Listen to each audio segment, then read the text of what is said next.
Well, after some hesitation this morning, markets over in Europe turning to the upside. Our Elliot Gotkin in London covering the action. So, Elliot, what happened there?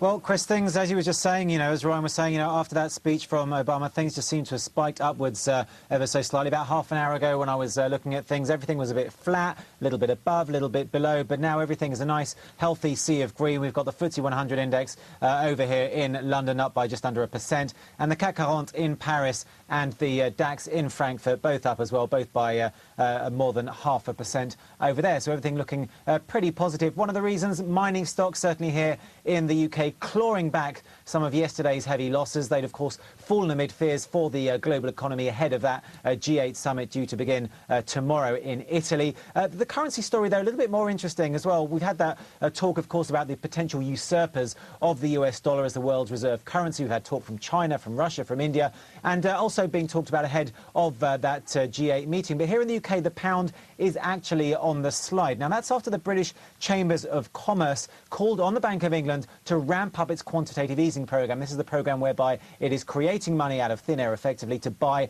corporate and government bonds. Now, we could get more news on that programme on Thursday, but the pound also being hit by a surprise decline in factory production. That's the first such drop here in the UK in 3 months. Now, over in France, Air France KLM is also on the slide. This is Europe's biggest airline.